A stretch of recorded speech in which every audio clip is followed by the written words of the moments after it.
High friends, welcome to Malvani Tadka. आज आपण चवळीच्या ज्या शेंगा असतात, ओल्या शेंगा, त्याची भाजी पाहणार आहोत।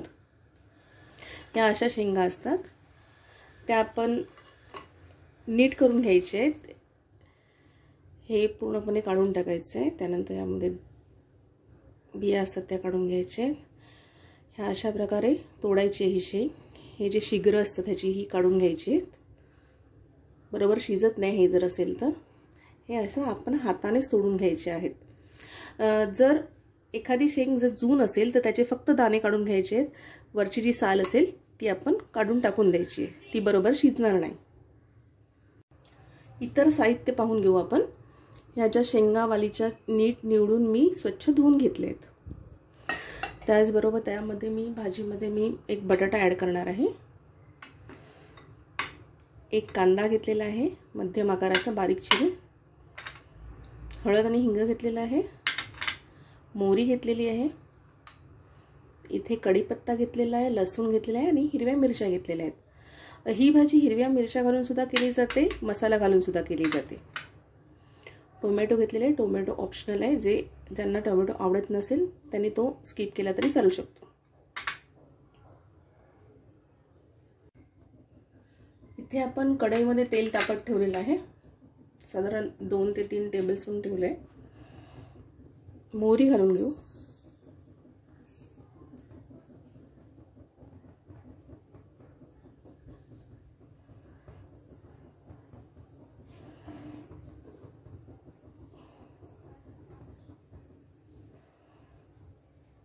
गॅस मध्यम ठेवायचे।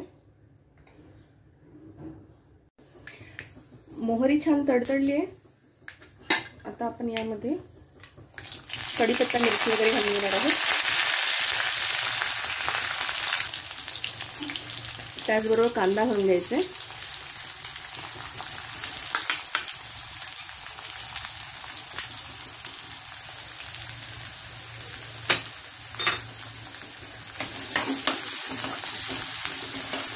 कांदा चांगला परतून घ्यायचा। 1 ते 2 मिनिटं साधारण आपण हा कांदा परतून घेऊ।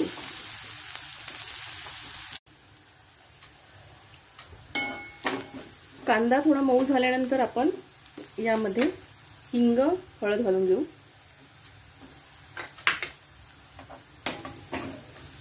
हिंग हळद घालून झाल्यानंतर आपण लगेचच त्यामध्ये चवळी घालून घेणार आहोत।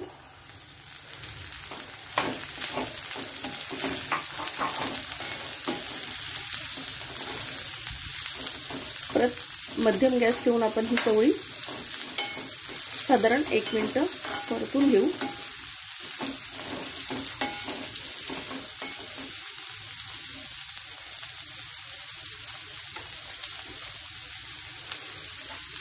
यावर मी झाकण ठेवते। 1 मिनिटासाठी मी झाकण ठेवलं होतं। गॅस आपला मध्यमच आहे।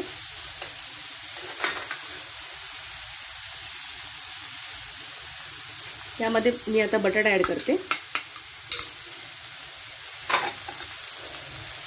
टोमॅटो ॲड करणार आहे। हे सुद्धा आपण चांगलं परतून घेऊ।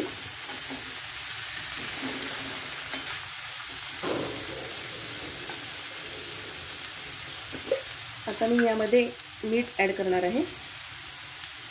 चवीनुसार मीठ ॲड करायचं आहे।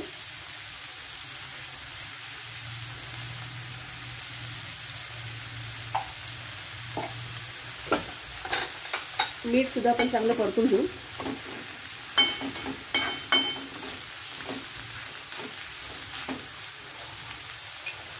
आता आपण यामध्ये साधारण अर्धा कप किंवा त्यापेक्षा थोडं कमी असं पाणी घालून घेणार आहोत। एकाच वेळेला आपण जास्त पाणी नाही घालायचं। साधारण पाव कप पाणी घातलं तरी चालेल सुरुवातीला। जर गरज लागली तर आपण अजून पाणी ॲड करू शकतो। आता 4 ते 5 मिनिटं ही भाजी शिजू देणार आहोत।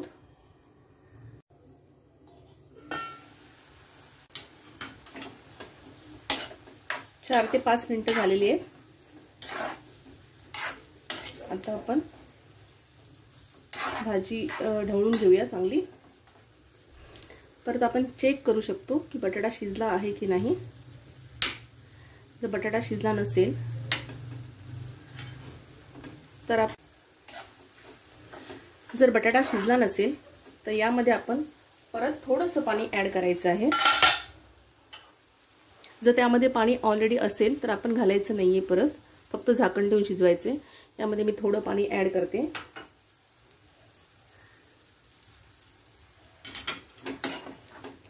चांगली मिक्स करून साधारण 1 ते 2 मिनिटं मी परत भाजी शिजवून घेणार आहे.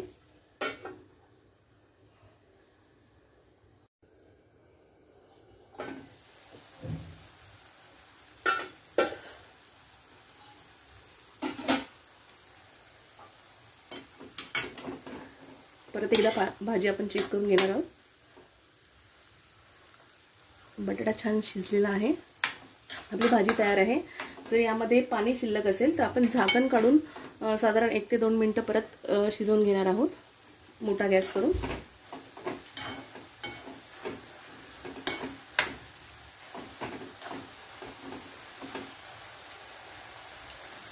भाजी आपली तयार झालेली आहे. सगळ्यात शेवटी आपण यामध्ये ओलं खोबरं ॲड करणार आहोत.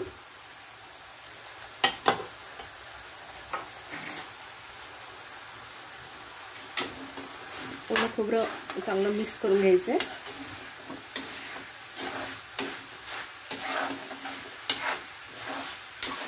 साधारण 1 मिनिट ओलं खोबरं परतून झाल्यानंतर गॅस बंद करायचा, त्यावर झाकण ठेवायचे. आपली रेसिपी तयार आहे. चवळीच्या शेंगांची भाजी ही रेसिपी तयार आहे. ही रेसिपी तुम्हाला कशी वाटली हे नक्की कळवा, कमेंट्स करा. त्याचबरोबर आमच्या चॅनलला जर अजून सबस्क्राईब केलं नसेल तर आमच्या चॅनलला सबस्क्राईब करा. व्हिडिओला लाईक करायला विसरू नका. थँक्यू.